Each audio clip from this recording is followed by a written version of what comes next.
What is a Bitcoin? Sort of universal digital currency. The digital currency called Bitcoin has enjoyed a rapid rise in valuation. Bitcoin is taking the market by storm and causing controversy. We don't consider the virtual currency a currency. It's an online currency, one not controlled by any government or any single company even.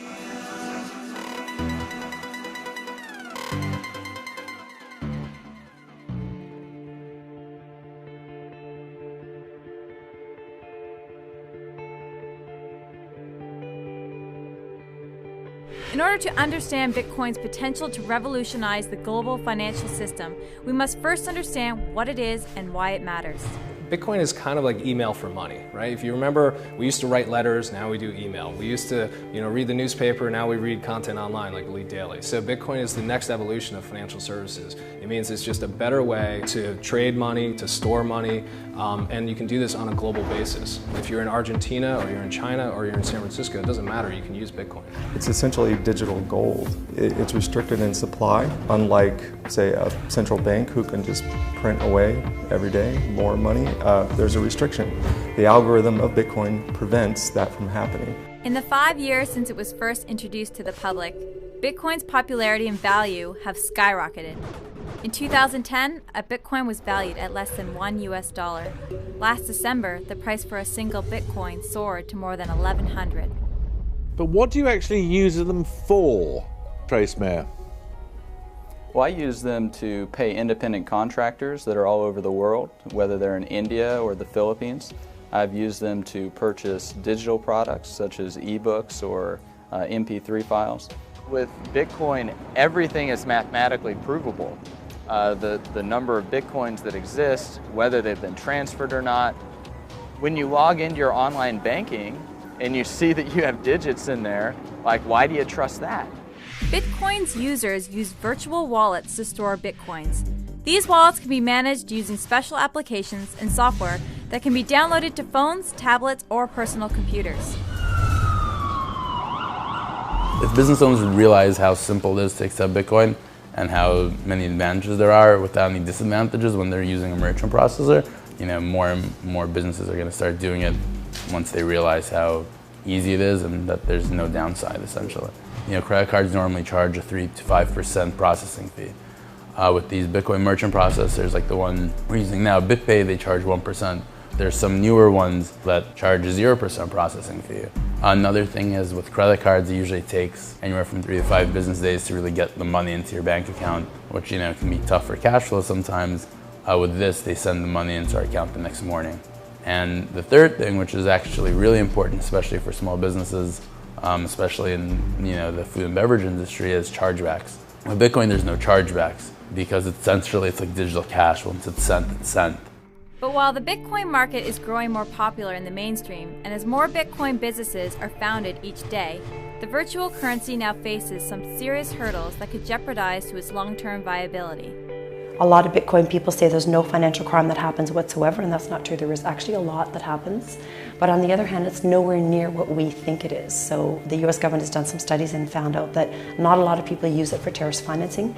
But the concern is when those types of people learn about it, they will start to use it for terrorist financing. As a technologist, I'm not trying to build technology that satisfies one political leaning or another. I'm focusing on how can we provide choice so that those people who want to evade taxes or be fully anonymous, sometimes I want to be fully anonymous, and at the same time allow consumers who want to buy things from Amazon with Bitcoins, that Amazon has a clear path for how they can do that from a regulatory compliance standpoint so that those people that want to buy things from Amazon can. Federal agencies have grown concerned over Bitcoin's role in facilitating illegal purchases through a number of black market websites, including Silk Road, which was shut down by the FBI last October. And because the industry has little oversight or regulation, little can be done to bring the perpetrators to justice.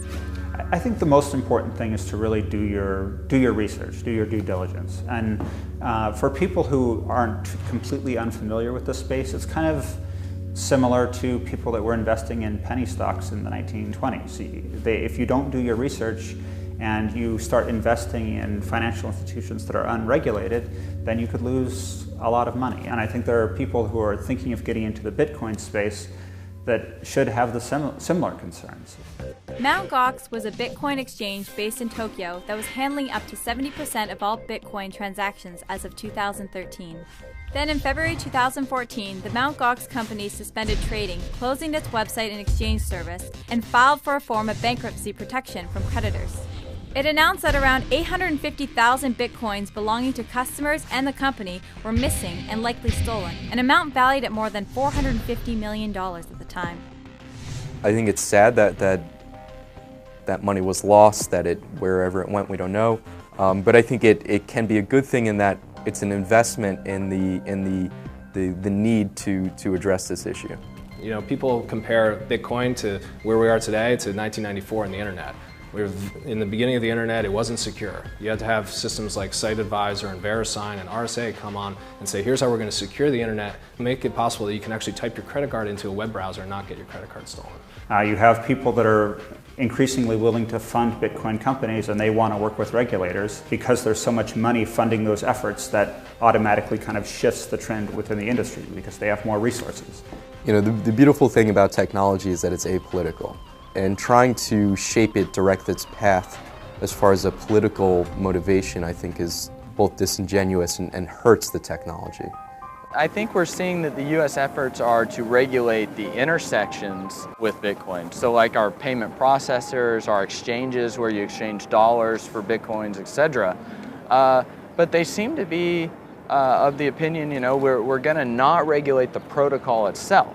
And that makes a lot of sense because it's the technology and the innovation that has really driven the U.S. economy for the last 20 years. It's the Facebooks, the Googles, the Amazons, it's our tech industry, and I think they see this as being a similar area.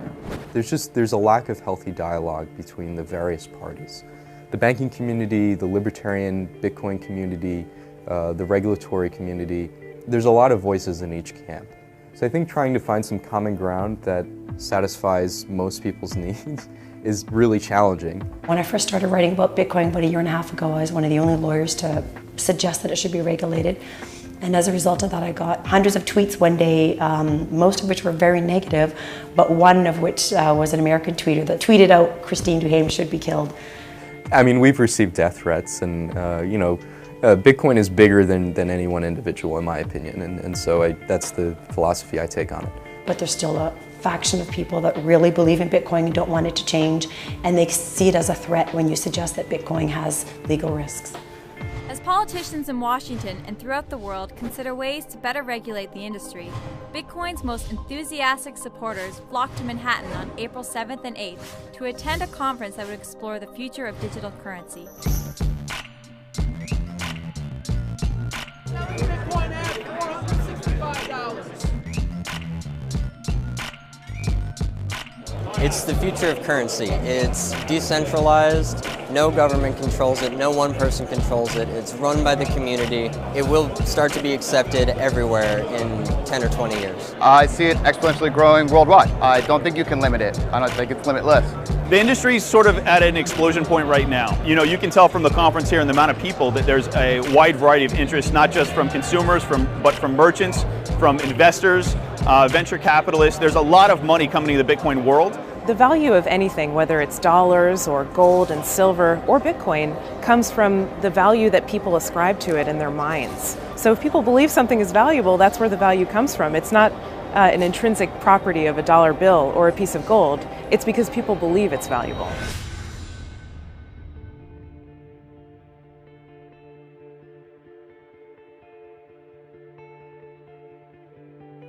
There have already been several millionaires made in Bitcoin. In my opinion, there will be many billionaires made in Bitcoin. I think it's going to be regulated in Canada and in the US a lot more than it is now. And I think it's going to be adopted by the major banks and will become a mainstream way in which we do financial transactions. We might have micropayments inside publications online where you can pay half a penny every time you read an article. So this kind of electronic money exchange is going to change the world. People are speculating that you could start seeing contracts that somehow include Bitcoin technology. But who knows? This is just speculation. 5, 10 years from now, Bitcoin could be anywhere. Bitcoin's either going to zero or it's going to $1 million a coin. If it's going to be successful, it's going to be worth a lot. 5 years from now, where I'd like it to be is changing the world in a positive way. providing mobile banking to the millions of unbanked people in the world, bringing up the quality of life of many people in developing countries who don't have access to safe financial systems, and increase the standard of living for everybody globally. That's what I'd like to see. Bitcoin never sleeps. It's a 24/7 industry, and if you take a vacation, you're going to miss it.